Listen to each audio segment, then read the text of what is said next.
तो दोस्तों आज की इस वीडियो में आपको बताऊंगा 10 गैंगस्टर माफिया के ऊपर बनी मूवीज के बारे में, जिनमें आपको गैंगस्टर की लाइफ के बारे में देखने को मिलता है, जिसमें उनके इलीगल बिजनेस, क्राइम्स, रॉबरी और उनका वायलेंस सब कुछ देखने को मिलता है। क्राइम से भरी उनकी इस दुनिया में उनके साथ क्या क्या होता है वो आपको इन मूवीज में देखने को मिलता है।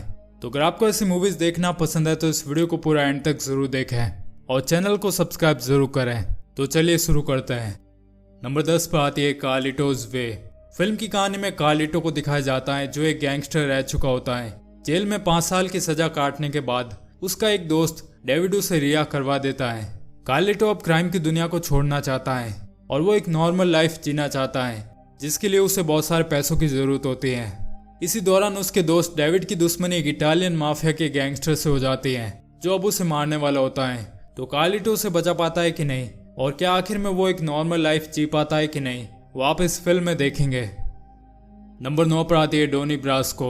फिल्म की कहानी में FBI के एक अंडरकवर एजेंट डोनी को दिखाया जाता है जो एक दिन एक लेफ्टी नाम के गैंगस्टर से मिलता है और बाद में उसका भरोसा जीत के वो उसके साथ काम करने वाले बाकी गैंगस्टर के गिरोह में शामिल हो जाता है और उनके क्राइम्स की जानकारी FBI वालों को भेजता है।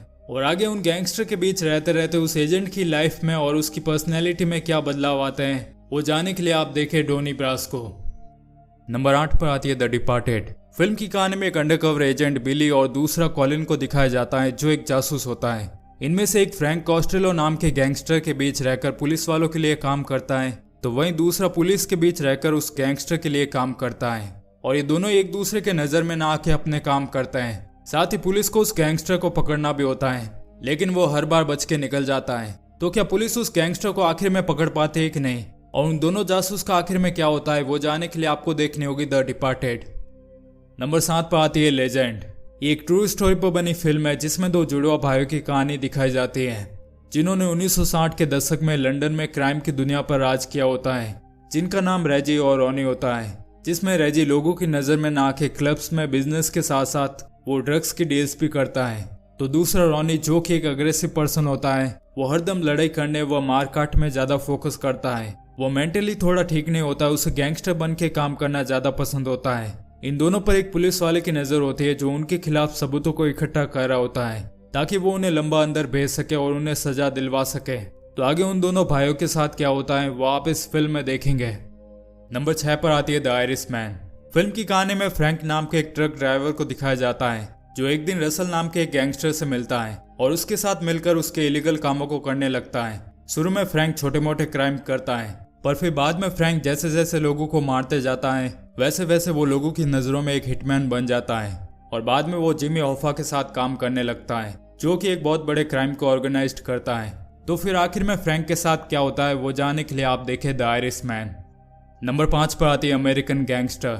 फिल्म की कहानी में फ्रैंक को दिखाया जाता है जो अपने बॉस की डेथ के बाद उसका सारा बिजनेस अपने कंट्रोल में ले लेता है और शहर में ब्लू मैजिक नाम की एक नई ड्रग को लोगों में बेच के बहुत सारा पैसा कमा रहा होता है। और इसी बीच एक पुलिस वाले को दिखाया जाता है जिसका नाम रिची होता है।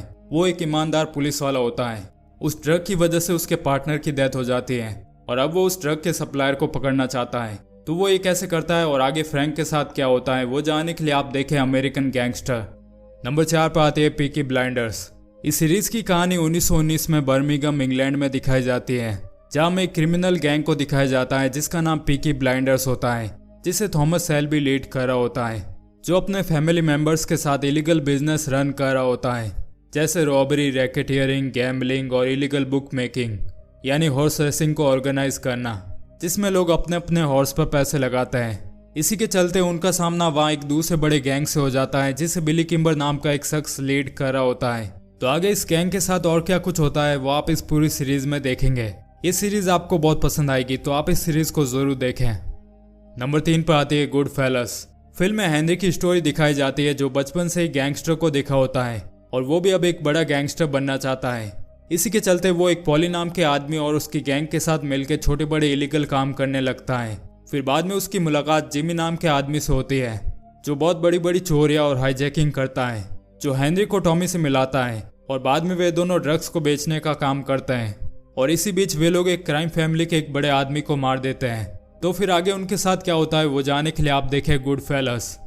नंबर 2 पर आती है स्कारफेस। फिल्म की स्टोरी में टोनी मोंटाना को दिखाया जाता है जो शुरू में एक नॉर्मल इंसान होता है लेकिन फिर बाद में वो अपने दोस्त मैनी के साथ मिलकर दूसरे बड़े गैंगस्टर और ड्रग लॉर्ड के साथ मिलकर काम करने लगता है और लोगों को मारने और ड्रग्स को बेच के पैसा कमाने लगता है। और फिर इस तरह वो धीरे धीरे एक बहुत बड़ा पावरफुल गैंगस्टर बन जाता है और इसी के चलते वो दूसरे बड़े गैंगस्टर को खत्म कर देता है। और फिर बाद में उसको इतना पावरफुल बनते देख उसके साथ काम करने वालों को प्रॉब्लम होने लगती है। तो फिर आगे टोनी के साथ क्या होता है वो आप इस फिल्म में देखेंगे। नंबर 1 पर आती है द गॉडफादर ट्रिलॉजी। इस फिल्म में हमें गॉडफादर की स्टोरी देखने मिलती है जिसमें हमें दिखाया जाता है कि कैसे एक गरीब बच्चा विटो एंडोलिनी एक डॉन के हाथों अपनी पूरी फैमिली के खत्म होने के बाद वो न्यूयॉर्क जाता है और वो एक गॉडफादर बनता है और अपना एक बड़ा एम्पायर खड़ा करता है। और फिर बाद में कैसे वो अपना बदला लेता है और फिर आगे उसी के आसपास रह रहे लोगों से खुद को और अपनी फैमिली के लोगों को खतरा होता है। ये सब आप इस पूरी फिल्म के अंदर देखेंगे। ये कमाल की गैंगस्टर माफिया के ऊपर बनी फिल्म है जो आपको जरूर देखनी चाहिए।